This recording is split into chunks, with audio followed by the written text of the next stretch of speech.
20 months ago, our country was facing tremendous economic challenges. Escalating costs of essential household commodities, high fuel prices, rapid depreciation of the Kenya shilling, and spiraling public debt were threatening to ground our economy. My administration has worked hard so that today the prices of essential commodities like unga have dropped from 240 shillings for a 2-kilogram packet to Kenya shillings 100, majorly attributed to our fertilizer subsidy program, the resilience of our farmers, and good rains that were given to us by God. During the period, we reduced the price of fertilizer also from 7,500 to 2,500. Petrol prices have come down from a high of 217 to now 187 a litre. The shilling has strengthened against the dollar from a high of 165 to now 127, 128. We have made significant progress in pulling the nation back from the brink of debt distress. Our debt situation is better managed, and our budget now has space for investment and in programs aimed at easing the hardship on vulnerable people and creating opportunities for us.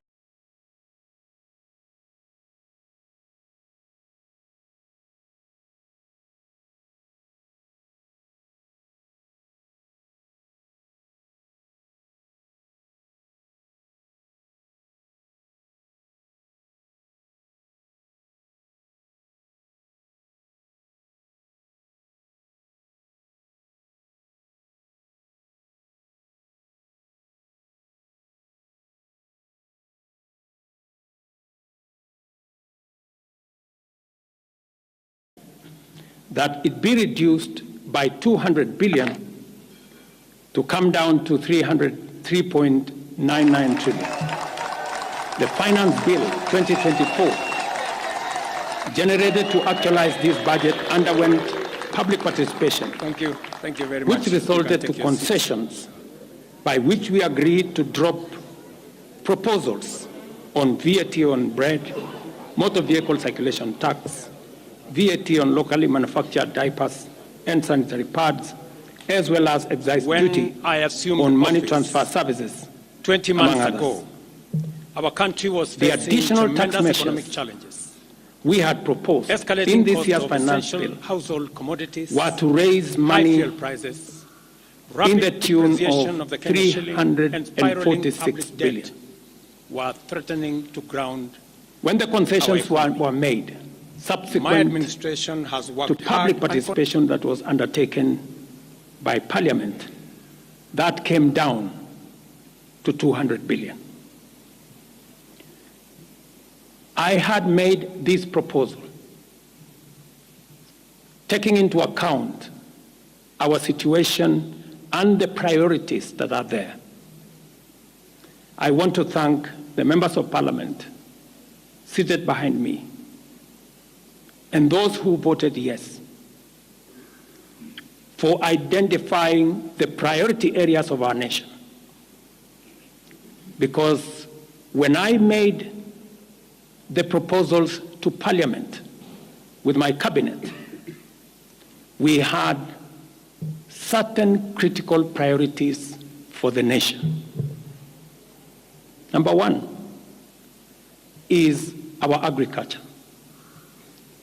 We did make recommendation, and part of the money we were going to raise from the finance bill was 10 billion shillings that will go to fertilizer subsidy, 18 billion shillings that would go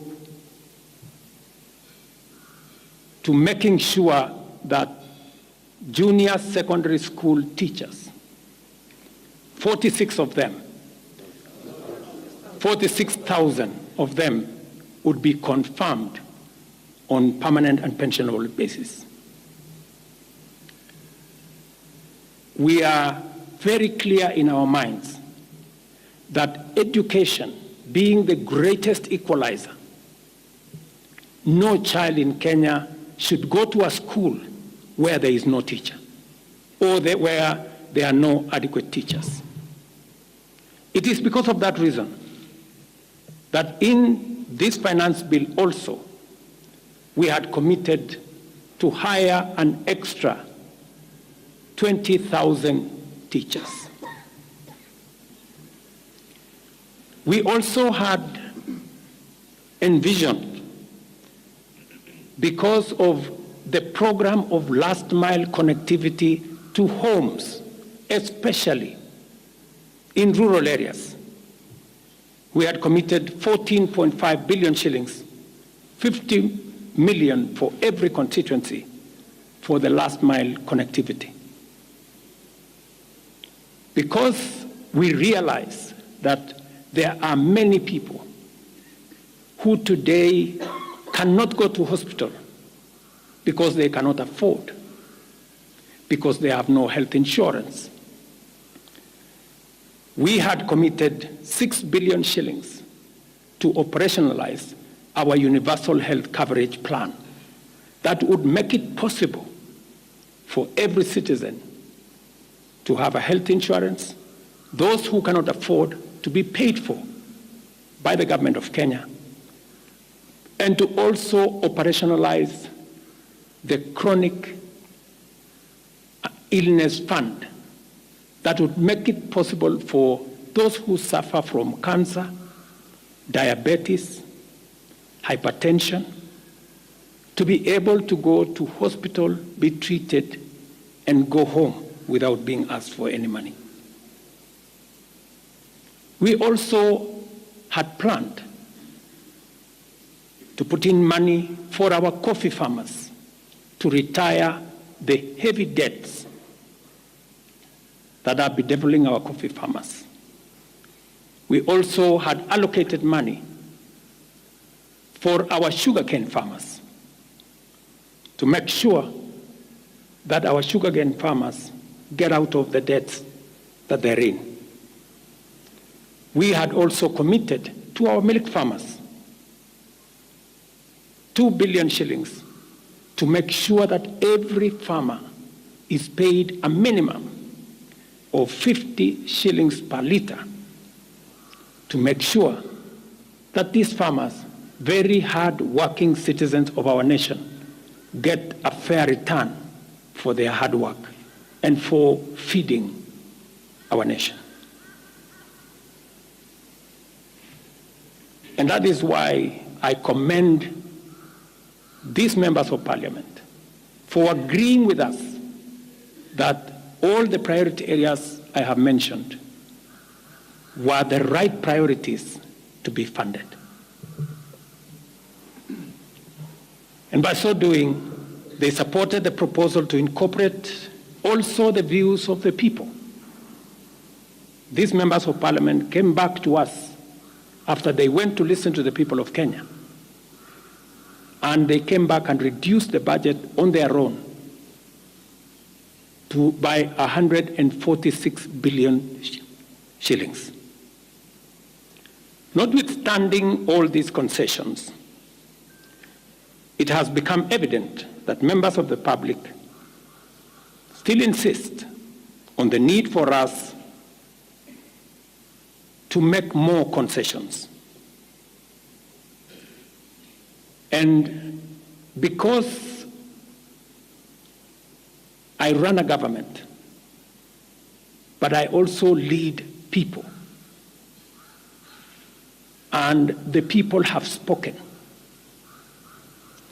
I am grateful to all the members of the National Assembly who voted yesterday affirmatively for the Finance Bill 2024 as amended on the floor of the House to incorporate the views generated through public participation.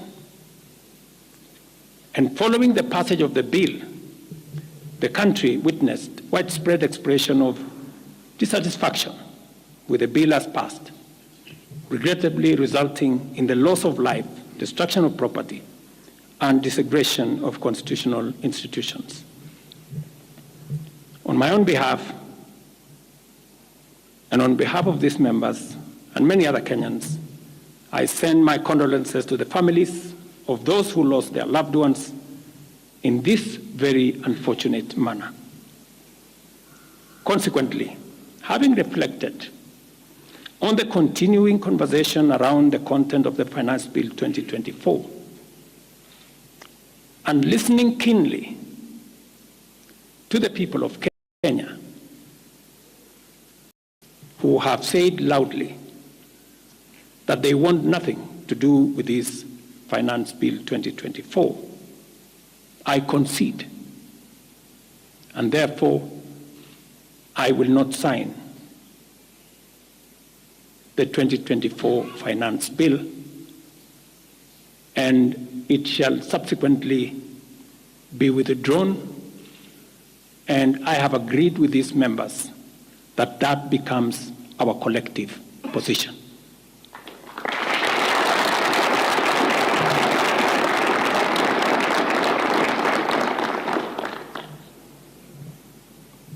Accordingly, there is need for us as a nation to pick up from here and go into the future.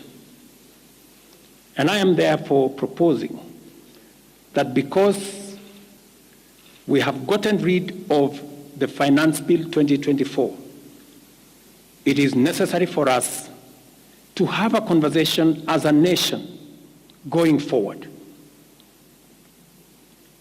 How do we manage the affairs of the country together?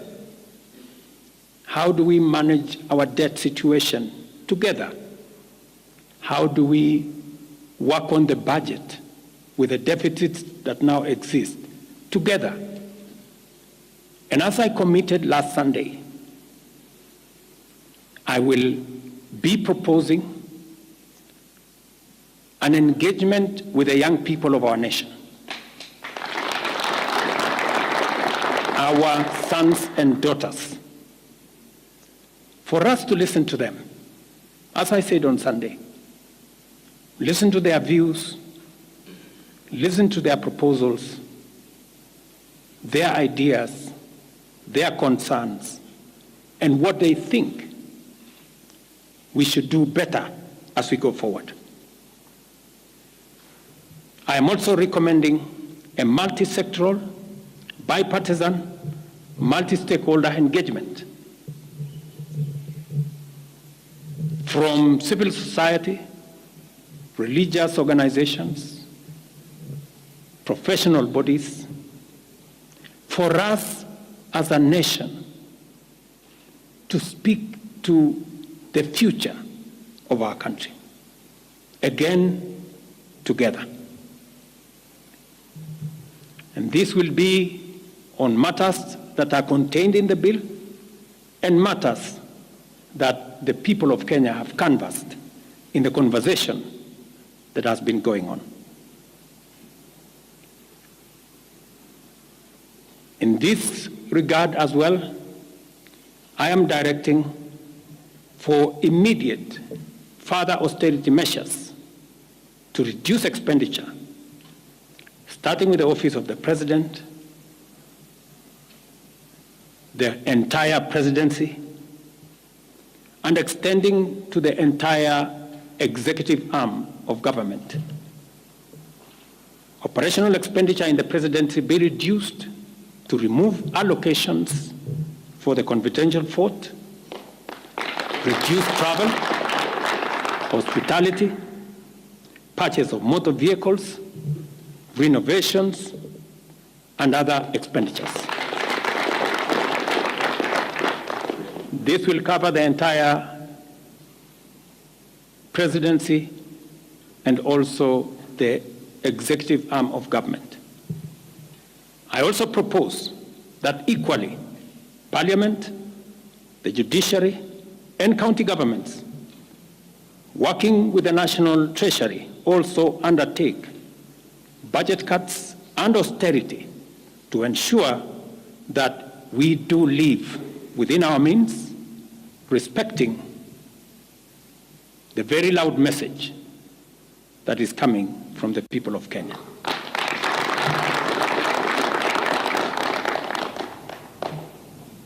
And let me confirm that I have discussed with many stakeholders.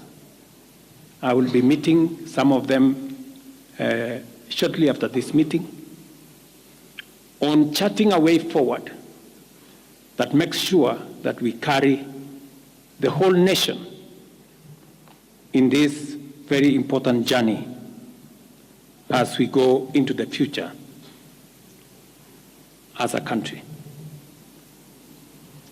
Let me also confirm that as we deal with austerity, the loud message on dealing firmly, decisively, and expeditiously with corruption is a matter that we have discussed and we have agreed that it will take the front banner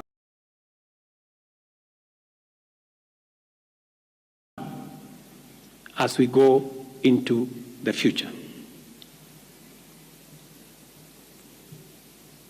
We will continue to do this and carry out this very important conversation.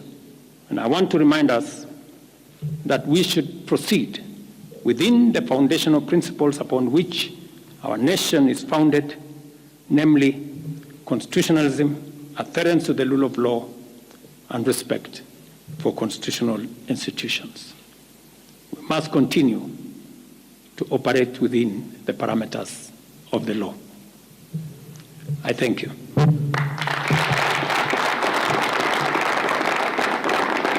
I will take a few questions, 3 questions to be specific. Thank you, Your Excellency. And the first question will start with Elizabeth Mutuku from TV47. Good evening. My question is on young leaders from the Gen Z generation who were abducted yesterday and the day before yesterday. What happens to that? Second, there were young people who were killed during the demonstrations. What do you speak of that as the head of state? Thirdly, how do we move forward on the budget cuts, especially now that you've said that we're going to have austerity measures, yes, but how then do we secure development? Thank you very much. Please. No, it's okay. So I have said young people, 6 to be exact, 6 people yesterday lost their lives. Very unfortunately, they shouldn't have lost their lives. And I have said it is a very unfortunate situation. I wish that would not have happened. And there is a framework that will make sure that those 6 Kenyans who died yesterday will be accounted for. Number 2, I did promise the country that there will be no extrajudicial killings going forward. And ever since I came into office, there is not one incident of extrajudicial killing. What you said about abduction are statements that were attributed to some of our civil society groups, but all the people they mentioned have since been found in police custody, and those that were already processed were already released. On the matter of development that you have said, minus the finance bill, it means that some of the development programs amounting to 200 billion shillings, we will have to cut down, to delay them. They will have to wait, some of them, for next year. We will try it again. We will try next year to find some money. Some of them we will have to cancel. because that's the nature of things. And it is because the people of Kenya have spoken loudly that they want a leaner budget for us as a country. Question number 2. We'll take the next question from Busara, K24. Naam, swali langu la kwanza ni wazi kwamba matumaini ya vijana wa Gen Z na baadhi ya Wakenya kwa wabunge yamepungua kabisa ama hata yamepotea. Kwa hivyo kama rais unachukua hatua gani kuhakikisha kwamba tunawahusisha vijana katika maamuzi muhimu hasa katika masuala ambayo yanalenga taifa ama ujenzi wa taifa? Swali lingine, je, utahakikisha vipi uwazi katika mpango wako wa kupunguza matumizi serikalini? Maana yake umesema kwamba kuna austerity measures. Je, kutakuwa na transparency? Na swali la mwisho, ningependa kujua kama pengine kutakuwa na fidia kwa wale ambao walifariki ama hususan kwa familia kwa wale ambao walifariki hapo jana, na je, serikali itasimamia malipo ya wale ambao hospitalini hivi sasa wanapokea matibabu kutokana na majeraha waliopata hapo jana? Asante. Thank you very much. About 214 Kenyans were involved in various skirmishes, and many of them went to hospital. 95 of them were treated and released. Some of them, I think one is still in ICU, and others, I think 14, the minister is here, are still in hospital. But majority of them were treated and released yesterday. As I have told you, on those who lost their lives, there will be a mechanism of how they will be accounted for. On the young people whom you have said, how do we listen to them? Let me say the following. Number one, I did make a very clear, determined program to create opportunities for young people to work. It was in our manifesto. It is in my plan. As I talk to you, 3 of the programs are going on. The housing program today has 160,000 young people working as engineers, as architects, as quantity surveyors, plumbers, masons, carpenters, artisans, transporters, accountants. We have 160,000 young people working because I did take the decision that if we don't deal with millions of young people out of school, out of college, who have certificates and they don't have jobs, they will soon become a very big challenge for us as a country, as we are witnessing at the moment. All the young people you see, they are looking for opportunity. They are looking for jobs. And that is why our housing program, once it is fully rolled out, we will have a minimum of 500,000 young people working in our housing program. Number 2, I have been very clear on making sure that additional to our housing program is our digital infrastructure, the digital superhighway, the digital hubs, and the whole ecosystem of what we are doing in creating digital jobs. I was in Ruto with Honorable Kingara, who's right there, not more than a month and a half ago, launching a hub that will hire 4,500 young people under CCI. In this budget, we had added 10 billion shillings to CDF for them to be able to construct ICT hubs in each ward in the Republic of Kenya.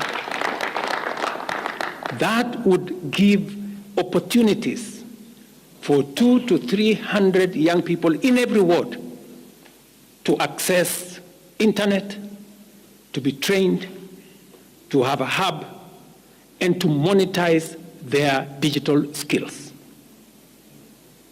We will still find another way of implementing this plan, even if we have to cut back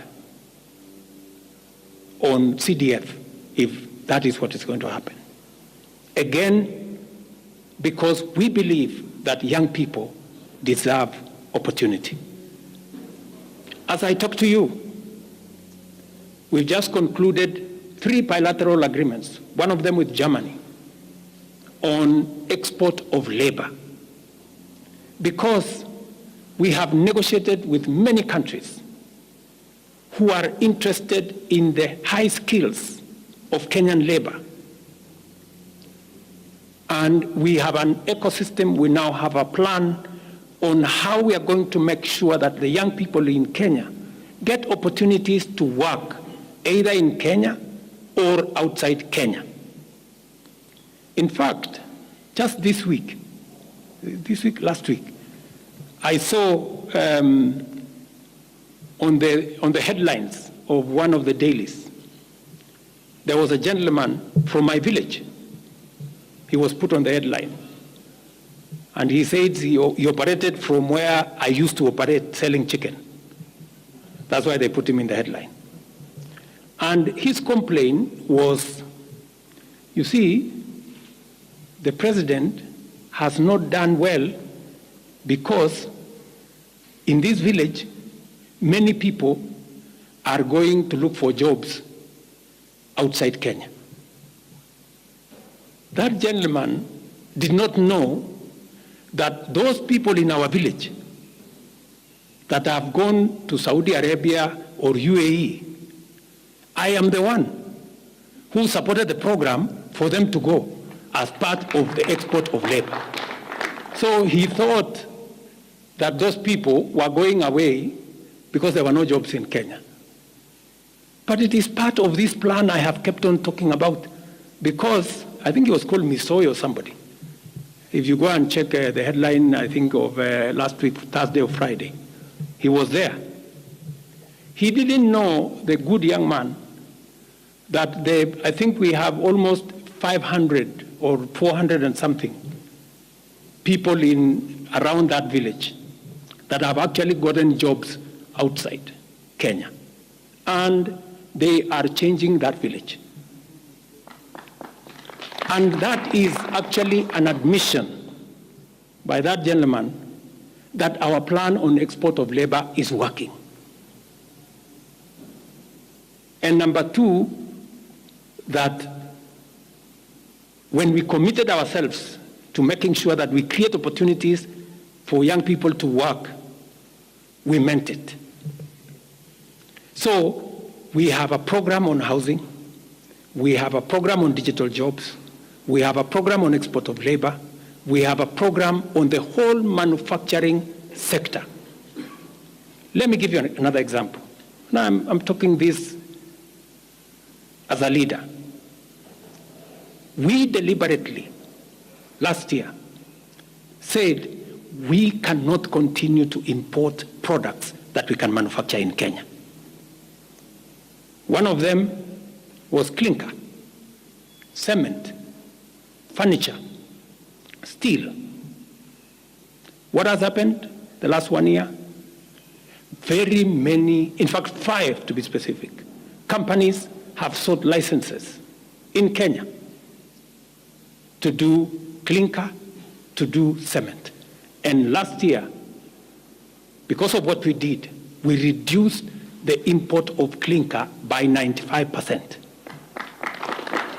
We saved foreign exchange, we created jobs locally.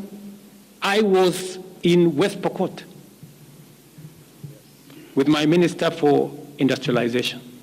I'm sure the members of West Pokot, they are here. They were there with me in West Pokot, opening a clinker factory that now hires 2,500 young Kenyans, with another almost 2,000 as drivers, support staff, a big market now in West Pokot, expanding manufacturing in Kenya is the right thing. And it is the reason why some of our policy interventions on matters like imported stuff that are being manufactured in Kenya. For example, we have said substandard, low quality imported sanitary pads from China and other places. How can they come into Kenya when we have 10 companies in Kenya hiring Kenyan young people? How can they come and compete here? All the products that we are manufacturing locally, we must protect our local industries so that they create jobs locally, so that they create opportunities locally. In this finance bill, you will also see that we have imposed duty on potatoes from Europe. Surely, how can we continue importing potatoes from Europe? And we have farmers right here in Kirinyaga. We have farmers right here in Nyandarua, in Molo, in Timau. How can we justify? How can anybody take offense that we have imposed duty on imported potatoes? We have put duty on imported eggs, on imported onions, because we must protect our local farmers. Every country does that. Every country does that. I was negotiating with the Prime Minister of India because they are imposing duty on our avocados. I was in Korea negotiating with the government of Korea because they are imposing duty on our tea, on our coffee, and on our macadamia, including our avocados. Every country does that to protect their market, unless there is a mutual agreement. So these are amongst the things we are doing to make sure that we grow our local manufacturing, create local jobs, create local wealth. That is how we are going to move forward as a country. We cannot continue to be a supermarket for other people's factories. It is important that we also produce our own products. Our young people can produce products in Kenya which are of high quality, which are of international standard, and we can do that. So I just wanted to clarify this point because it is addressing the young people of our country. And I am looking forward to a conversation with my sons and daughters, the young people of this nation, to explain to them the opportunities that they have, and I want to listen to them. What additionally do they want me to do? What can we do better? And how can we move the country forward together? Thank you very much. Thank you, Excellency. That marks the end of the question session. Thank you very much, Your Excellency.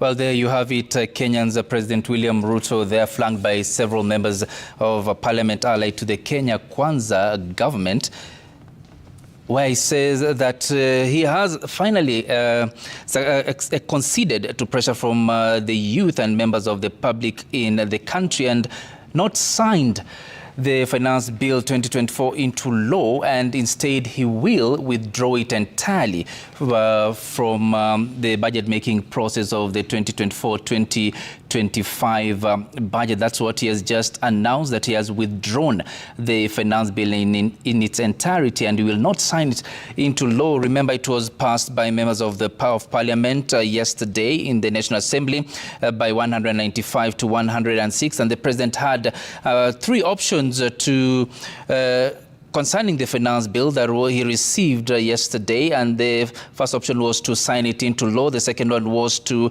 return it to the National Assembly with a memorandum of the amendments, and the third one was to reject it in its entirety. And that's what he has just done today, saying that the people have spoken, and that's why he conceded and withdrew that finance bill. Now, he said going forward he will engage the young people and also call on the multi-sectoral engagement to discuss on how to chart a new way as far as matters of the bill and financing the 2024-2025 budget is concerned. And also he said that he will engage in a bipartisan engagement with the civil society and religious organizations and also professional bodies to see how the budget will be implemented, since now the finance bill 2024 has been withdrawn. That's some of the things that he has said. And also this follows, as I said earlier, this follows pressure from the young people as witnessed in the widespread chaos or the unrest that has been experienced in the past few days across the country, for the youth calling on the President and the members of Parliament to totally withdraw that finance bill and not do any amendments to it. And also now going forward, the President says that the government will have to take some austerity measures, and he has listed some of those austerity measures that mostly touch on the presidency where he leads, and some of the austerity measures that he said he will pursue going forward include the cutting down on operational expenditure that is in the office of the president, that is in terms of travel and also motor vehicle purchase and also the furniture purchase. That's what he said, some of the austerity measures he will undertake. And also he urged Parliament and the judiciary to also work with the Treasury to reduce the budgetary allocations and also reduce their budgets going into the 2024-2025 financial year. That's what the President has been talking about, and that is